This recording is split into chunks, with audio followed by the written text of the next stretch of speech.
dosen di program studi bimbingan dan konseling Fakultas Ilmu Sosial dan Humaniora Universitas PGRI Sumatera Barat. Pada kesempatan kali ini, izinkan saya menyampaikan pernyataan diri dosen dalam unjuk kerja dosen perguruan tinggi atau Tridharma Perguruan Tinggi PDD UKT-PT pada bidang pengajaran. Tujuan video ini dibuat adalah untuk melengkapi salah satu persyaratan sertifikasi dosen gelombang 1 tahun 2026. Oke, jadi pada kali ini salah satu mata kuliah yang saya ampu adalah pelayanan konseling di rumah sakit dengan bobot 2 SKS.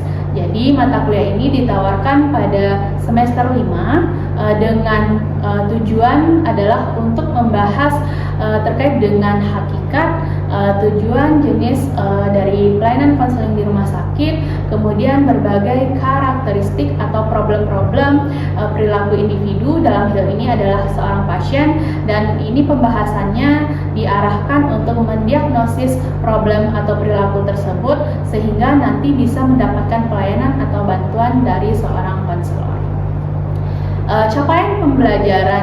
Capaian lulusan pada mata kuliah pelayanan konseling di rumah sakit ini adalah yang pertama tentu untuk meningkatkan bertakwa kepada Tuhan Yang Maha Esa, menjunjung tinggi nilai kemanusiaan, etika akademik, serta menunjukkan sikap religius dalam menjalankan tugas profesional.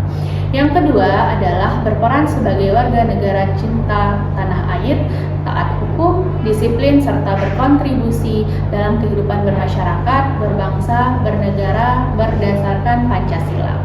Kemudian yang ketiga adalah menunjukkan sikap profesional yang bertanggung jawab, mandiri, asertif, altruistik, dan mampu bekerja sama serta menghargai keberagaman sosial budaya. Yang keempat adalah mampu menerapkan pemikiran logis, kritis, sistematis, dan inovatif dalam pengembangan dan implementasi layanan BK berbasis nilai humaniora dan teknologi. Kemudian mampu menyusun program bimbingan dan konseling yang komprehensif di mana nanti bisa diterapkan pada setting sekolah ataupun luar sekolah. Dan terakhir, capaian dari pembelajaran ini adalah untuk mampu melaksanakan layanan BK, apakah itu layanan dasar, layanan responsif, peminatan dan perencanaan individual, serta dukungan sistem yang menggunakan berbagai pendekatan dan teknik konseling secara profesional. Untuk capaian pembelajaran mata kuliah ada 7 ya. Jadi yang pertama CPMK-nya adalah mahasiswa mampu menganalisis konsep perilaku hidup bersih dan sehat. Yang kedua, mahasiswa mampu menganalisis dan menjelaskan tentang konsep rumah sakit. Yang ketiga, mahasiswa mampu menganalisis dan memahami konsep kesehatan reproduksi remaja dan keluarga.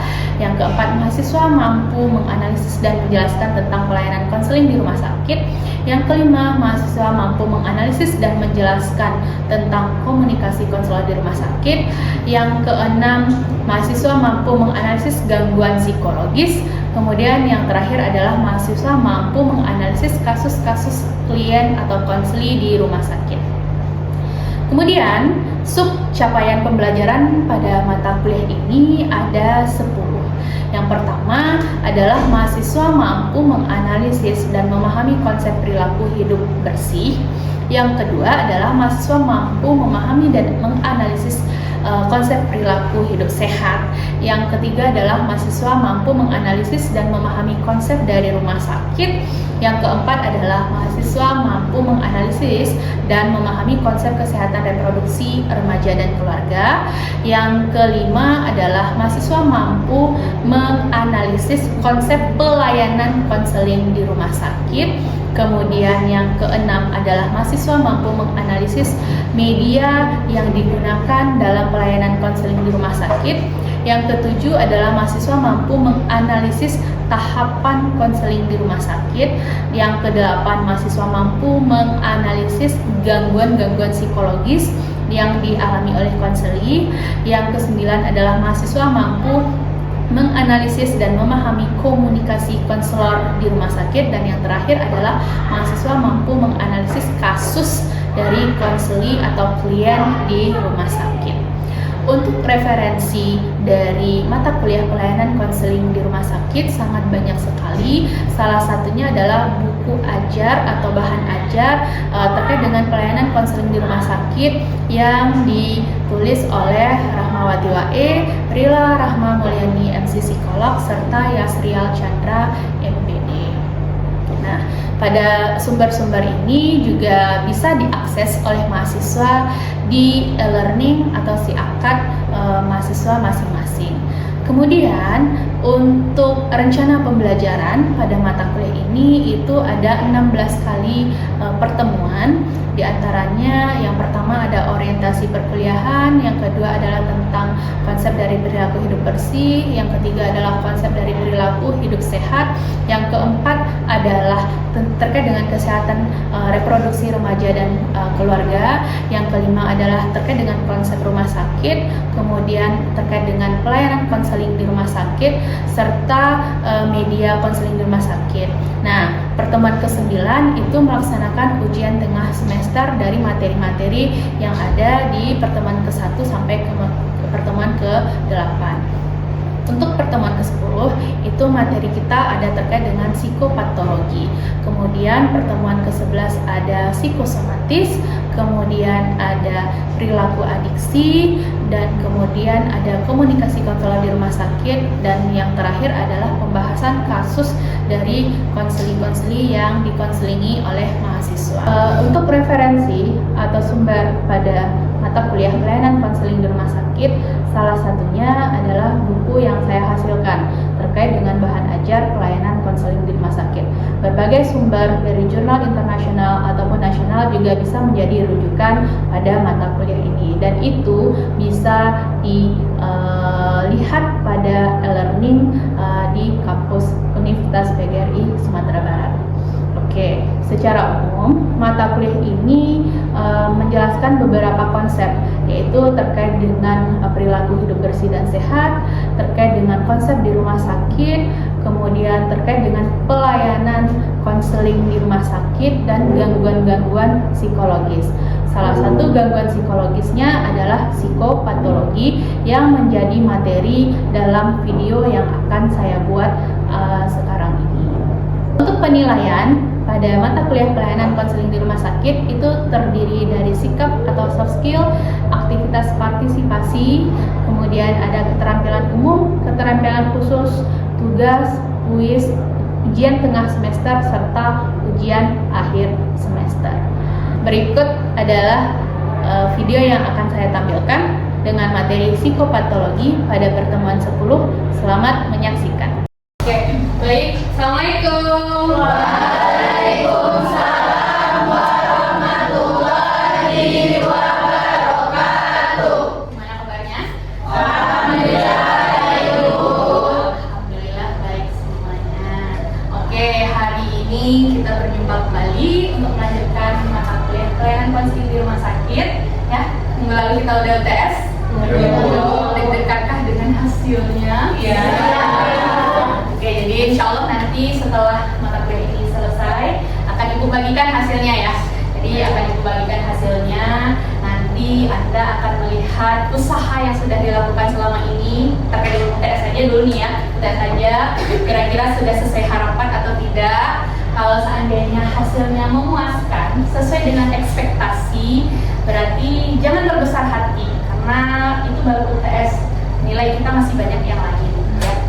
Tapi kalau seandainya nilainya kurang memuaskan, tenang saja, masih ada kesempatan memperbaiki. Jadi maksimalkanlah tugas-tugasnya yang akan datang, partisipasinya, kemudian yang terakhir adalah ujian akhirnya. Maksimalkan di sana, jangan berkecil hati. Itu nanti tergantung Anda sendiri. Oke? Oke. Baik. Jadi hari ini tadi pagi Ibu di WA sama si Denny ya. Denny katanya dia sakit jadi tidak bisa hadir pada pertemuan kita kali ini. Kira-kira teman-teman yang lain masih ada yang belum hadir atau yang masih belum datang? Cuma Denny aja ya. Cuman Denny aja. Oke, mudah-mudahan Denny segera sembuh dan bisa bergabung melanjutkan mata kuliah dengan kita minggu depannya. Oke, baik. Sebelum masuk ke mata kuliah, materi kita hari ini terkait dengan psikopatologi, ya. Jadi Ibu akan menjelaskan materi tentang itu. Ibu akan review dulu nih hasil UTS kemarin. Ada beberapa poin karena kayaknya banyak itu nih yang belum maksimal poinnya, ya. Yang pertama adalah terkait dengan apa urgensi mata kuliah pelayanan konseling di rumah sakit bagi Anda sebagai mahasiswa dan sebagai seorang konselor atau calon guru BK. Siapa yang bisa menjawab? Saya, Bu. Oke, silakan Tia. Manfaatnya untuk menambah pengetahuan, wawasan, dan juga apa saja yang terjadi di rumah sakit. Oke, bagus, tepat sekali jawabannya. Kita berikan plus untuk Tia. Nah, bagi konselor, siapa yang bisa jawab nih? Saya, Bu. Oke, silakan Git. Manfaatnya sebagai konselor, sebagai dasar untuk memberikan layanan, Bu. Oke, sebagai seorang konselor, manfaat dari materi pelayanan konseling di rumah sakit adalah untuk dasar atau pijakan dalam pemberian layanan. Bagus sekali, tepat jawabannya. Kita berikan plus. Oke, ini ada soal yang selanjutnya yang banyak juga kurang sempurna nilainya, ya, terkait dengan pertimbangan dalam penggunaan media pelayanan konseling di rumah sakit. Siapa yang bisa menjawab? Oke, silakan di. Baik, Bu, dalam pertimbangan untuk pilihan media di dalam rumah sakit ini ada 3. Yang pertama itu sesuai dengan kebutuhan pasiennya, Bu. Oke. Yang kedua itu ada sesuai dengan tujuan layanan. Oke. Yang ketiga ada sesuai dengan keefektifan dan keefisienan layanan. Oke, ada 3 ya pertimbangannya. Ada sesuai dengan kebutuhan pasien, ada sesuai dengan tujuan konseling kita, tujuan layanan, dan keefektifan dan keefisienan itu menjadi pertimbangan bagi seorang konselor dalam membuat media pelayanan konseling di rumah sakit. Kita berikan plus untuk. Oke, jadi secara umum itu ya jawaban yang tepat dan benar. Nah, nanti hasil masing-masingnya akan Ibu bagikan, sabar ya, sabar. Terlebih dahulu nanti akan Ibu bagikan di akhir. Oke, lanjut kita masuk ke topik yang kita bahas hari ini, ya, psikopatologi. Ada yang pernah mendengar? Belum? Ada yang pernah mendengar tapi dengar aja gitu ya, tapi nggak tahu konsepnya seperti apa. Oke, jadi psikopatologi ini adalah salah satu materi yang akan dijelaskan dalam mata kuliah pelayanan konseling di rumah sakit, di mana tujuannya sesuai dengan CPMK-nya. Kita kan tidak hanya praktik di sekolah, tapi juga bisa di luar sekolah. Salah satu tempat di luar sekolah adalah di rumah sakit. Jadi Anda sebagai calon konselor dibekali pemahaman dan wawasannya terkait dengan sebenarnya bagaimana sih kondisi case atau kasus-kasus yang ada di rumah sakit. Nah, jadi psikopatologi itu akan membahas lebih jelas tentang hal tersebut. Oke, ada 3 pembahasannya, ya. Ada pengertian psikopatologi, kemudian ada jenis-jenis dari psikopatologi, dan yang ketiga adalah tindak lanjut atau apa yang bisa kita berikan sebagai seorang konselor terhadap psikopatologi. Siap untuk itu? Siap. Oke, yang pertama kita bahas adalah terkait dengan pengertian psikopatologi. Jadi kalau kita bahas terkait dengan pengertian psikopatologi, ini banyak sekali referensinya ya, dari berbagai sumber ya. Yang jelas intinya adalah psikopatologi itu adalah ilmu yang mempelajari terkait dengan gangguan psikologis ya. Jadi ilmu yang mempelajari tentang terkait dengan gangguan psikologis. Gangguan psikologis atau gangguan mental. Ini ada 3 aspek gangguan itu ya. Jadi gangguannya bisa dari gangguan emosi, ada gangguan perilaku, dan juga ada gangguan mental. Ya, jadi psikopatologi itu ibunya, anak-anaknya ini banyak nih. Jadi yang kita pelajari sekarang adalah ibunya dari gangguan-gangguan tersebut. Oke, nah jadi psikopatologi kembali Ibu jelaskan adalah disiplin ilmu yang mempelajari terkait dengan gangguan mental, apakah itu dilihat dari emosi, perilaku, ataupun perilaku yang lain. Oke, nah kalau kita memahami kata gangguan, ya berarti kita nggak bisa self diagnosis ya. Kita nggak bisa mendiagnosis diri sendiri. Oh, saya sudah ada gangguan nih, nggak bisa seperti itu. Berarti ada parameternya, ada indikator seseorang dikatakan mengalami gangguan. Ya, yang pertama adalah defiance. Ya, jadi seseorang dikatakan mengalami gangguan ketika perilakunya itu udah menyimpang dari norma sosial atau norma budaya yang ada. Kita adalah orang barat, orang timur yang memang ada norma dan aturan yang mengikat kita dalam bertingkah laku. Nah, kalau seandainya itu udah menyimpang, yang nggak sesuai lagi, orang nggak ada melakukan itu, tapi dia melakukan itu. Nah, itu berarti sudah tanda kutip ada gangguan. Kemudian poin yang kedua adalah distress. Ya, distress itu adalah adanya ketidaknyamanan dari segi emosionalnya. Misalnya dia menarik dirinya, nangis, mood swing, ya. Bisa saja dia murung, awalnya ceria menjadi orang yang murung, awalnya dia anak yang sangat ramah tiba-tiba menjadi pemarah, gitu ya. Nah, itu berarti adanya gangguan atau emosional yang tidak nyaman bagi individu. Jadi ada perubahan yang signifikan, itu kata kuncinya. Ya, tapi kalau seandainya dia bertengkar dengan temannya, kemudian dia marah, itu kan hal yang wajar. Berarti itu bukan yang abnormalnya, itu yang normalnya. Kemudian fungsi yang ketiga adalah ada dysfunction. Ya, dysfunction itu adalah tidak bisa dia melaksanakan kegiatan sehari-hari. Kayak Anda nih, nggak bisa pergi kuliah, nggak bisa makan, nggak bisa minum, nggak bisa pergi pacaran. Nah, itu berarti ada gejala-gejala dari psikopatologi. Ya, kalau seandainya Anda masih bisa berkegiatan sehari-hari, berarti kita tidak mengalami gangguan. Ya, itu kata kuncinya. Kemudian yang keempat adalah danger. Artinya dia bisa menyakiti diri dan orang di sekitarnya karena gangguan psikologis ini. Ya, misalnya Anda banyak nih berita sekarang ada self harm, orang yang menyakiti dirinya, menyayat-nyayatnya, atau ada yang memang kalau ada berita itu dia nggak suka dengan orang gemuk sehingga dia tikam orang gemuk, kan ada ya berita yang baca itu ya. Nah, itu kan berarti udah danger, udah membahayakan orang lain. Berarti itu adalah indikator seseorang mengalami gangguan. Nah, yang paling penting adalah kita mengalami gangguan ketika ada diagnosa. Siapa yang diagnosa? Psikiater atau psikolog. Jadi ada asesmennya terlebih dahulu, ada observasi dan wawancara yang dilakukan, nanti baru ditafsirkan atau didiagnosa apakah kita mengalami gangguan atau tidak. Jadi Anda nggak bisa mendiagnosis diri sendiri ya, oh saya mengalami gangguan ini, saya mengalami, nggak bisa. Ya, berarti ada 4 indikator. Kemudian yang paling utama adalah itu sudah hasil diagnosa dari orang yang ahli di bidangnya. Dalam hal ini adalah psikolog ataupun psikiater. Paham kira-kira? Oke, kita lanjut jenis dari psikopatologi. Yang pertama adalah mood atau anxiety. Gangguan mood atau anxiety. Ada nggak ya di sini yang kalau seandainya mau ketemu dosen deg-degan,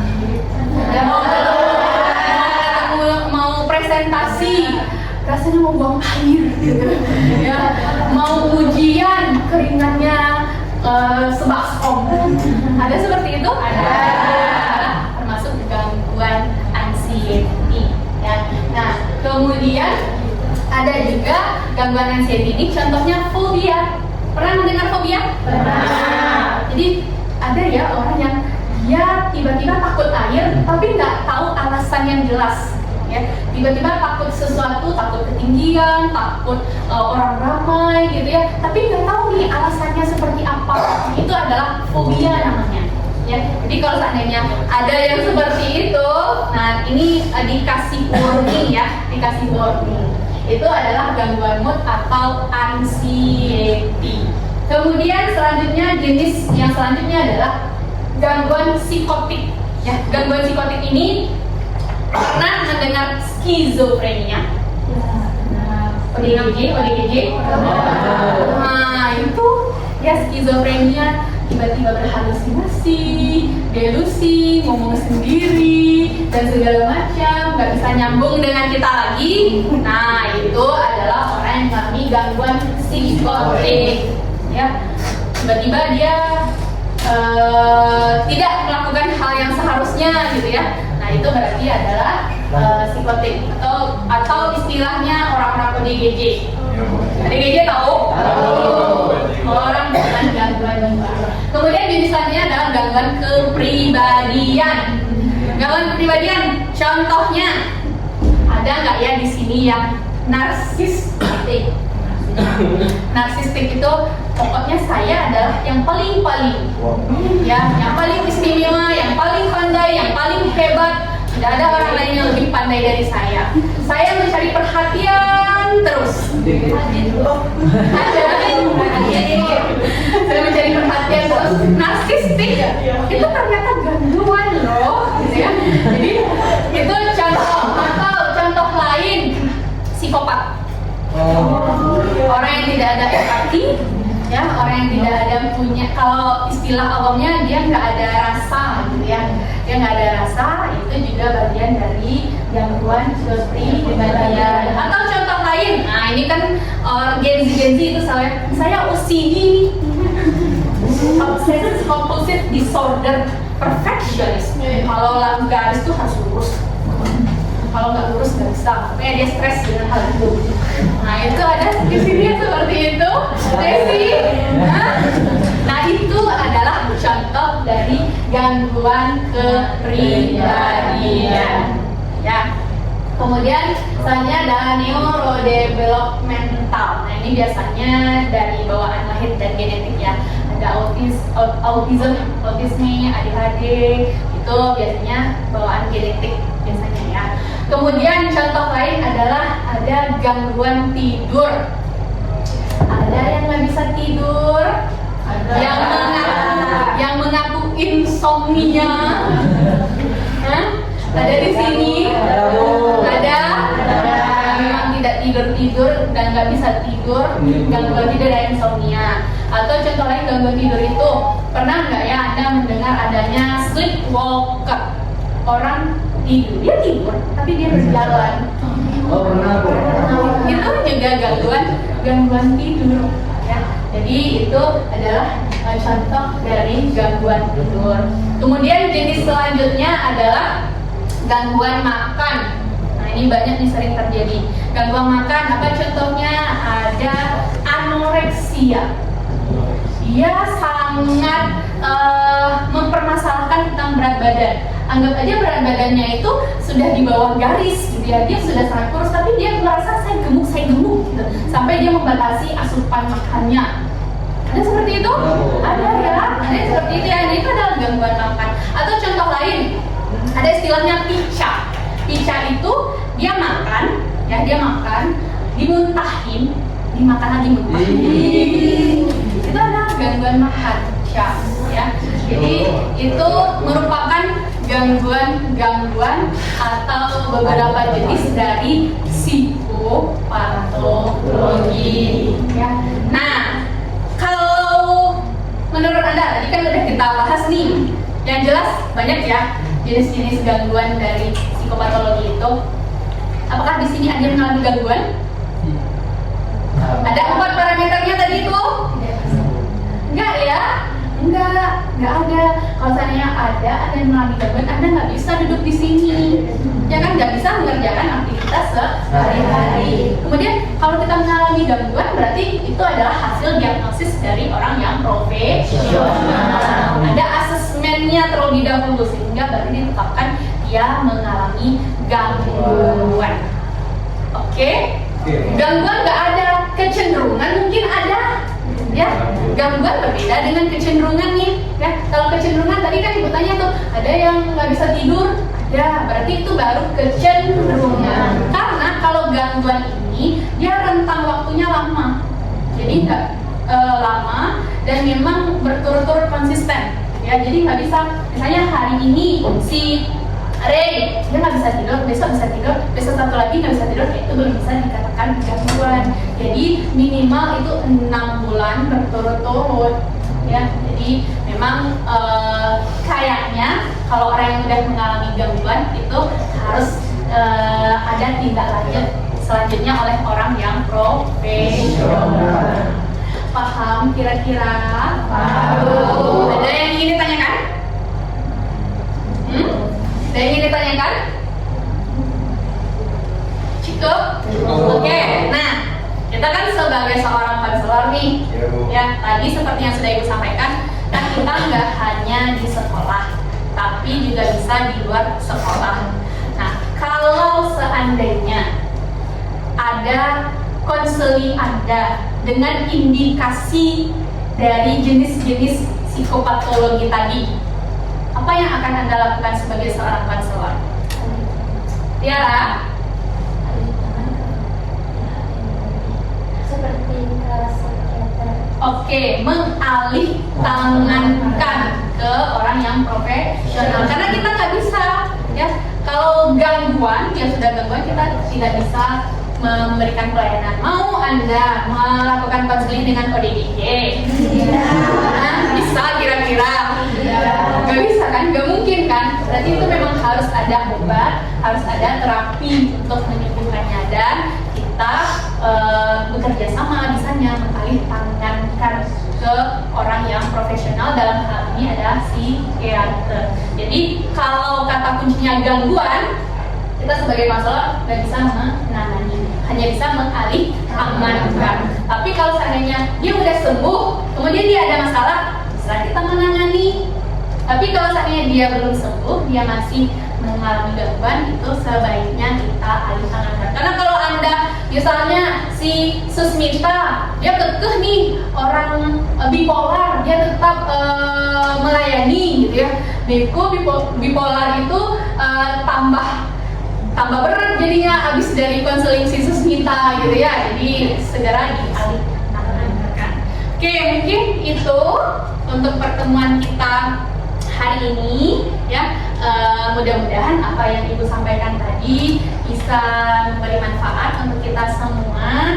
Dan oh ya, Ibu akan membagikan hasil UTS-nya, ya. Sekali lagi diintrospeksi lah dirinya dari hasil yang akan didapatkan ini, dan mudah-mudahan kita bisa melanjutkan perkuliahan di minggu depan. Ibu akhiri, semoga semua tetap dalam keadaan sehat. Assalamualaikum warahmatullahi wabarakatuh. Waalaikumsalam warahmatullahi wabarakatuh.